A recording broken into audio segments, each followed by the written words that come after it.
Ndaku na zamba. Écoutez l'histoire des champions. Aya Kisangani, et il s'est décidé à kosomba lopango, kosomba ndaku, kosomba parcelle. Bien aya des conseils, bi petit non, soko sali yango, boko sali erreur grave. Biso bandande, soki no mutaza na zamba te, ako somba lopango te. Na place somba lopango, somba zamba parce que zamba kotongela yo mapango. Moi je vais te guider. Na kolakisa yo nzela ya kosala nini ya koleka po zamba wana esala nini efutani. Bandeko, vous savez des fois quand on n'a pas mbula ebeta na kimi naza na ndako. Alobi mama nazalaki na expérience ya zamba te. Ayebaki te eloko te nini te nga zali na besoin kaka nasani nakota nasomba lopango na ngai. Donc na yaka na fandaka na ndako na ngande na lingi. Et grand frère wana a conseillé nga lobiki te somba zamba. Osoko sombi zamba. Zambe kosanya ite se bozomo na ngobeke boza bodini. Pardon.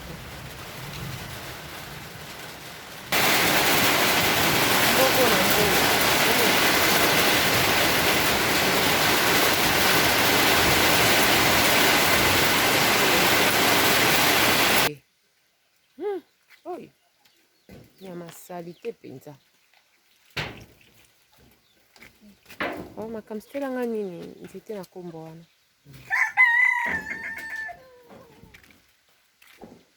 Bon, vous monnaie, est-ce que vous voyez? Il plaît, mbou les obeta. Mboula. Mais si vous regardez bien, vous voyez arc-en-ciel. Vous avez vu, non? L'arc-en-ciel. Donc cela veut dire mbou les bêta li sauter. C'est fini. C'est pour cela, ma bella a été fertile. Ici, il n'y a pas de saison sèche. Oh, on est juin, juillet, août, mboule bêta kate. Non, non, non. Ah, waouh, boy. Nakisangani, mboule bêta. Na mois janvier, février, ndezaka na moi elanga ya mukie, moi elanga mukie. Mais on ndezalaka, oh, na Kinshasa, juin, juillet, août, mboule zo bêta. Puis ça, il makambo wana awate. Au moins, il y a arc-en-ciel, non? Vous avez vu? Ah, voilà. Donc, il vient de pleuvoir. Vous avez vu, regardez. Au moins, ah, c'est quoi, boy. Si vous avez chauffeur dans la moto, au côté à zamba. Voilà. Revenez dans l'issue na biso. Revenez dans l'issue na biso. Mboko na mouille, pardon. Mais toi on a besoin de vitamine C. Ça fait du bien. Tout ça, ouais. Et ça l'ira bien. Voilà. Ndesikoyo. Champion le baby maman. Nazaki na choité mais ça na moto mususu kazopesa conseil na vie otali position na ye ti obligé à kokwarie otali vie wana bande kwa za mukuse munene aza donc na koloba ici akosukilanga awa mais mukuse munene mais poche mulai omona ye atambola na lipape lipapa openda to bengaka na Kinshasa la gomme na kilote soki na mona ba brick epa na tata wana aya osimbisanga mbongo bandeko te autaka banali akuna sombaka or ateki mena sikoyo aya na saki ya mbongo tanga na tozaka na plateau epa na biso wana yaya na lala na lamu te mukibuki na suzuki na tali mbongo izali na suzuki na tali mbongo izali na suzuki na tali mbongo izali ya tika mbongo ya satan eza demo otali ba brick obité même ata na poto so osomba ndako omona osima mbongo boye te ekoleka kaka na nini ekoleka kaka na compte ya vendeur bosangisi oyo basengaka wana 15% 20% ya achat le reste bo défi bomona yango ata na misu te yaya oyo ofongoli mpenza saki bomoni dolale ofongoli saki bomoni dolale ba 100 mama champion simba bandeko na lala te butu wana le vie a dit à mon mari alobiki te petit osomba ndako te so osombi ndako ozali so na besoin osala nini otia lisu mbongo po yeba na kobongisa ndako na guna eto mais soko osombi zamba ekotongelo bandako ekosombelo mapango champion alobi j'étais obligé à croire mais malgré quelque part na subconscience na nga na ndomona neti kite vie neti anga simisanga touche nayebisa ni mutu ni nani décision na nazwa ngonga mona biki soki koyindelanga eyindelanga kaka bakenda liboso na 74 quand même nzela oyo bake na 74 km ya la ville de Kisangani bake otala zamba wana bakei yesu kwa lobi ngai na miso aveugle nazomona pa banzete na biki na kolona na kosala boye tout le vie ayebisi champion lobi te petit awa na zambo eloko ezate awa ko récupérer eloko te donc ko récupérer kana na kokona mais zamba batala rango pende batala lopango ozotala banzete nini zawa abi petit pas ici photo kende alobi na moni to wuti 74 déjà kilomètres na moni musika tokota lisusu abi petit tokota lisusu kuna bazambe ezali ba forêt vierge oyo oko récupérer mbongo na yo o récupérer baya ko se retrouver awa na 105 bakolo zambo oyo baza bato 105 babeta masolo kete toana besoin kokota zamba po totala babiloko eza na kati mai eza na kati babibali mibale eza na kati ya zamba oyo et puis banzete vie wana ebisi champion lobi non petit isika kosomba yango oyo pourquoi na moni banzete ya liboyo banzete ya tola banzete ya mutakala donc ba bois noir bois rouge ezebele donc on récupérer mbongo na yo ata fois soki combien kaka na mabaya soto bikutu makala koloba te bo soto bielanga koloba te ça jalobi na oyeba te mais na osomba kaka lokola donc na osomba neti balobaki no baloba basomba ngulu na saki te menga na somba na saki na o comprendre l'autre nini te mais nazo croire kaka ke no vie nanga pesa conseil ya malamu abitala libaya oyo mètre cube nango ezaka 250 1 mètre cube 250 iza ba bois rouge ezaka rechercher oyo mindele bayaka penza koluka muto aza nango etula te donc nde bomoni banzete boye bandeko eza banzete mosusu eza ba bois noir ba bois rouge banzoto ekotaka CTT wana banzete oyo bazosala ba système ya moi bandaka ba Nigeria ba mabaya oyo baza kotia wana ce n'est pas n'importe quel libaya malgré nyonso asali nini asombi asali nini asombi par rapport ya bambaya banzete babiloko ezali na kati grand frère wana ayebisa biki te petit sombo ko regretter te abia na opesa mbongo motema nange eza kolela na opesa mbongo motema elela ba témoin to signer tout et tout allez baninge ezalaka soko ozwi esika osombila msu lopango nao okokota ubento bisi ba locataire kete na pesi bino 3 mois bobima botikilanga menga na sombi zamba esika kolala eza te nini te donc eza kaka na banzete nde falaki asomba ba torchonneuse eza ba machine ekataka mabaya asombaki yango wana asombi nde abandaki exploitation ya mabaya quand il a commencé l'exploitation de mabaya il s'est retrouvé amoni kete vraiment eza conseil moko au grand frère apesaki na ndenge ya bien parce que soki mutu alingi yo te akolakisa ba makambo moko boye te akolakisa yo te je me rappelle encore à l'époque 1 mètre cube soki ezalaki 120 te ezalaki $150 avec les $150 par mètre cube donc makasi ya essence donc fois tobande kosala 18 mètres cube tokotisi mituka mibale donc bamemi 18 mètres cube donc otie 150 fois 18 150 fois 18 tant bokosala dépense ya carburant ya huile bofuti machiniste donc vous vous retrouvez donc pas moins avec des $1000 tous les deux convois beaucoup simba 2500 donc dans 2 semaines donc ce beau travailler dur pendant 1 mois beaucoup kangape boy moi $5000 juste kaka na mabaya et il s'est dit qu'abikete vie oyo akosangaite aloba penda makambo ya so nde akoma ko continuer na exploitation na exploitation aza ko exploiter mabaya donc il faut somba mikanda donc droit de coupure mikanda nango pe ezalaka doit autorisation de coupure et tout ba mikanda nango ezalaka donc je crois maintenant là ça coûte dans des $1800 $2000 pour ba mikanda pour na koyeba na ko importer ko kata pardon ko babengoni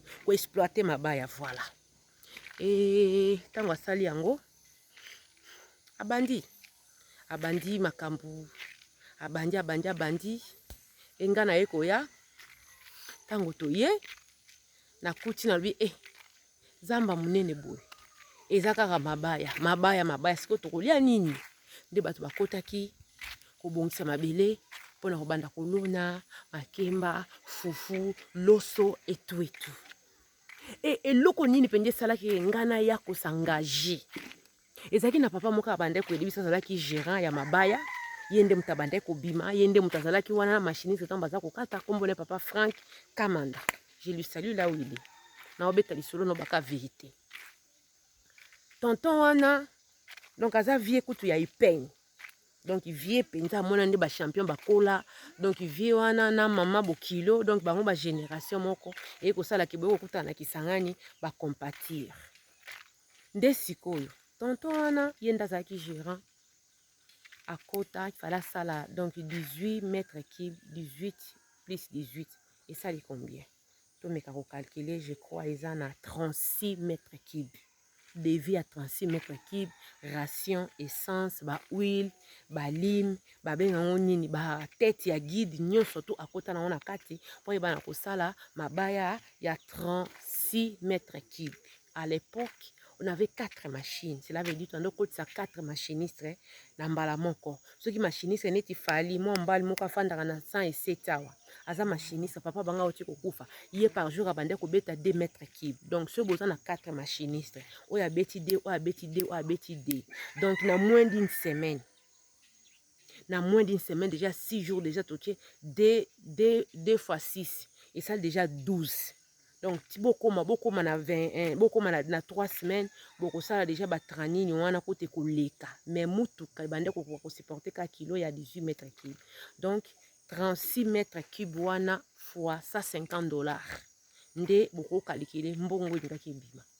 Papa wana, tonton wana, papa Frank Kamanda, je vous salue là où il est, asenga pardon, bayoka anande konaï mais ezara likambo moko pesa ka passe. Akoti akati mabaya teki mbongo mona nate. Malheureusement, champion qui na déplacement, tozeli, papa Frank azo mona nate. J'étais obligé kutu ngai na oncle ya na bokilo na ngai, to la muka na tongo kokende ko katela ye là où il habitait pour tozwa contact. Donc Amélie Mbongo atikali na contact et du coup donc a komi na ye ko balader na vivre na ville ya Kisangani. On a ka kité mutuke mataki kitaki mutuke mataki kitaki obenga bato.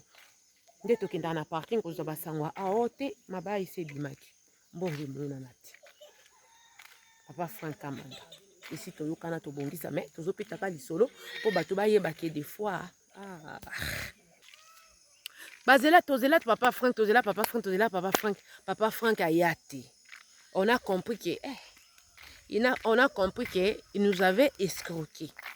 Donc ya teki mabaya azo balade na mutuka donc ya komi penda vie ya kitoko na mutoki na biso. Zela mbongo mbongo ya te bandeko tokendela to bimela etongo to botela e nini oyo. To senga nini oyo mbongo apesa ba compte rendu o mama na ebisa papa Serge ali mbisa ngai na ebite nini kotela kingai satana nde kotela kingai satana kosa kingai eto.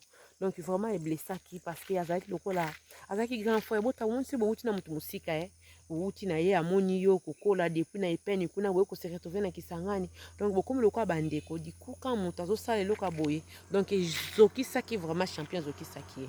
Nessa na lobi papa il faut avoir confiance pesa ngai na salinga mongo na okende kokota parce que là-bas eza nango pete ke ngande na kosala moi je serai là juste pour surveiller malgré alinga qui mais j'ai insisté na kotaki na zamba quand on a kotaki na zamba j'ai ramené les enfants avec moi. Donc je vous dis na lona loso ba manga bana batota Kisangani bayebi na lona ba manga na lona opala na lona donc des variétés ya nini ya loso pondo ezalaki déjà na mabele manioki ezalaki déjà na mabele masangu ya donc récolte wana ezalaki juste kaka avant bana bazonga classe côté kuna nazo surveiller mabaya côté kuna bazo kata mabala bazo pasola mbao bazo pasola kuna boy bazo sala makala. Je vous dis tant on a bimaki kuna kaka wana na Scholastica à l'époque ba mapango soki ya moins cher ezalaki na se ya c'était encore comment 1500 papa badie mwana na epa landaka ngai papa omeonga batota Kisangani bayebi bazalaka na concession moko wana ka na Scholastica nde bakoma ko pasola koteka mapango nga na somba epa ya papa wana na ya boye bandeko ndezala kokangisi mbongo liboso babimi bateki makalo kangisi oteki makalo kangisi oyo etekami ya mabaya okangisi ya loso ya nini nyonso okangisi nakende pa papa na atuni nga bi mama bapimela yo mapango combien na yebisi papa pimela nga mapango 5 papa wana akufa pe ya son âme papa badie atala ngai abi mototo yango iko nini nabi oui papa pimela nga 5 par 5 kaka wana na scolastica. Là, j'avais même pas 35 ans. J'avais même pas 35 ans. Pourquoi? Et lequel a kinga tellement comme on a que non, tu peux travailler dire aussi dans la forêt et gagner aussi des sous ou au moni pekete, moi mbonge monani. Pendant moins de 2 mois, au travail au simbi mon pico, au lem sou kete, mbongo wana na salaire ya poto lem se kokomate. C'est pour cela que je me suis dit n'habiter. Souvenir on a kolakisaka bakoko na ngai na kolakisa bango que pour acheter quoi que ce soit il faut pas seulement habiter en Europe, non, il s'agit qu'ozala na détermination tu vas arriver là où tu peux, là où tu souhaites arriver. Papa omewanga tulinga bima mutoto yango iko nini na bi papa 5 azotala nga, je vous dis là j'avais même pas 35 ans tellement j'avais travaillé au moni bandeko ko contrôler bateau basala ka c'est pas facile. Ko contrôler ba machiniste wana bandeko tanga za ko sala za ko mela il faut kozala wana pona ko kebisa ekete machine zo sala wana ko kata ona ndinga mabe, il faut faire attention avec, ce n'est vraiment pas facile. Koto kuna bata bilanga ya loso il faut kotaka na bango tango baza ko lona parce que des fois bakoyi ko bwaka et tout. Donc tango na bimaki maki nakota ki maki na somba souvenir parmi ba souvenir on a tika nango souvenir mosusu baboto bakataka nga chaînette na mwe makasi na São Paulo na Angola na 2016 ou 2017 si je me trompe pas. Toutaka quelque part fallait ko sala bacha ezalaka ba série ya ba Noël ndezala kolongoli siko tikali na jogging elamba ya souple mais na bosa na ki chaînette en pleine journée 14h babendanga penza boy mombala na lata veste ezate ki moyiba zokima pete tango na seneti na landa lakisanga munduki abiyaka na oboma yo papa moko azalaki na bimi afia desha apekisinga bitika eza nyonso te tika ya kende akende. Donc voilà pona oloba c'est vrai likambo grand frère wana ebisaka champion ki non zamba eopesa biloko ebele mais soko sombika lopango okozala limité yango wana mpona bato baza bato bandundu bazamba eza nani na bandundu ezali na bakongo mingi eza kaka babenga ngo nini banzeta minene eza bakota bamayombe kuna ndoko okutana mpenza na babwa banzeta minene mais la plupart ekomaka bamanganga pourquoi parce que bato basala bilanga. Donc ce ne sont pas des choses à négliger. Biso na plateau iska to bande kofanda quand on habitait Kisangani chez nous. Ezaki na moment moko tozaki na 85 femelles ya ngulu. 85 femelles ya ngulu. Donc ba race moso bande ko bota 12 bana à l'époque porcelain bande ko tekama na $30. Donc tu pouvais liquider 50 porcelains na mois moko. Baboti komi na 3 mois nde to banda koteka. Po imaginez-vous ce bozana bangulu ya basi 85. Oya boti 12, oya boti 15, moko nda botaka 18. Wana eza race ya basango. 18. Mosusu ebande ekobota libosa kobota 6, akobota 7, akobota 8. Okoki se retrouver donc chaque 3 mois ozo liquider 50 porcelains na mutu moko. $30. 50. Allez, siko solo bote ka batata na bango. Je me rappelle encore ça gani nyango voilà, ça gani. Oui, to doit race moko ngulu. Ta ya basango. Ba oyebisa nani si George. Muto anda osonga biso na deba na misala bande ko sala bande sukipe na bangulu wana. Papa, race moko eza kuna na nini pa basango bazoteka yango donc bangulu bakomi déjà na 3 mois bakomi koteka. Donc race wana bande ko ezaka presque neti cheval mais yangulu. Serge tanga yoki ka ndengo wana bande ko apesi George mbongo aye na ngulu bandeko ngulu sikoyo na kati ya salon na ngai ngulu imaginez-vous avec les enfants acheli biso loyenge wana na bipapa likamune ba mama pardon race eza race moko rare ezokita concession pesanga kaka quelques heures ezokita concession je sais pas encore quoi faut ezala kama makambo nga ba ngulu ya mo bande ko tungisa et tout et alobi ke yo zela teka dingulu. Nateka dingulu ya mibali. Bandeko ngulu mobali soka koli apesaka plus de 100 kg. Ngulu ya mobali soka koli apesaka plus de 100 kg. À l'époque, kilo moko ngulu ezalaka na $3.5 kilo moko ngulu. Donc soko tie ngulu na pese boye bandeko ka penda ki eleki 100 kg. Donc soki to tie 3 kg, $3.5 ngulu mususu azo poser 120. Donc c'est $3.5 fois 100 fois 120. Ezo pesa ba combien? Ba $380 si je me trompe. Ba 370 ba $380.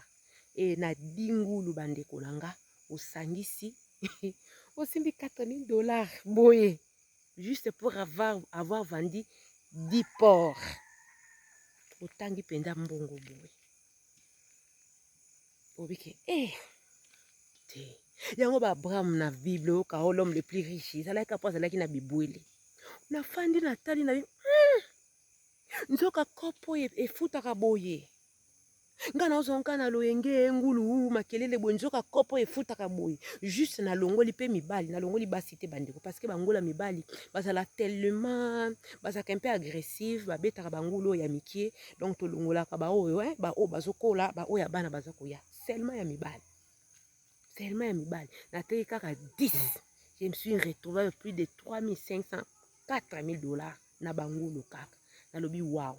Ngulu moka ko bota 10, ko bota 15, ko bota jusqu'à 18. Na ane moko babota ka mbala mibali. Eza babiloko ko sala na distance te. Vous devez être sur place. Si tu fais ça en distance, vous gagnez te. Bato bazo sala bango nde bako s'enrichir. Eza ba projet à être sur place au mona mbongo. Mais soki oza sur place te, ya mbongo mona na te. Yango wana. Zamba epesaka. Ozana bangulu ebele bongo plus de 100 têtes. Soko ozana esika koloni na bango manyoko te. Wana esika mbila te. Wana esika oza pondu te. Okoka te. Et puis faut kaka baya kaka na zamba esika bandako na bango ezalaki mai ezali. Et là vous allez voir que non ma kamnes eza kokende. Bozwi mbila bonikisi mbila ndika wana bosele bango torto loso masango bapaipai pe bolambeli bango na musaka donc ozomona ki bangulu bazolia bazoya munene. Donc nga mona seka na bi donc kope eza wako donc kope penza eza awa. Donc c'est ça. Yango nga soki bolobi ke zamba na lopango na banana kosomba zamba. Banana kosomba zamba avec l'expérience je sais que non zambe kobotelanga mapango. Donc nde na esi bino ke tango na bimaki maki. Nde na salaki exportation ya mabaya na tekaki makala na lonaki loso desserré à l'os donc avec 5 hectares 5 hectares. Yaya. C'est plus que du petre masango manioko. Tango na sume mbongo wana. Naki ale papa pesanga autant de terrain. Papa omeonga pe asona matalinga bi mtoto yangu iko nini? Nabi papa iko maneno. Iko maneno papa pesanga autant. Mpona oloba. Moto msu na vie. Soki ayebi kop. Aoliakisa pe bato. Kete leka bozong sabwe. Mais moto msu pe soka ayebi te. Ata ayebi. Aolakisa penza ya malunga te. Yango wana na ndako na zamba. Osomba nini? Moi je te recommanderais osomba zamba. Parce que zamba etongilo bandako. Ekotongilo bandako. Et bien voilà. Nous sommes ici. Na 108, 109, 109.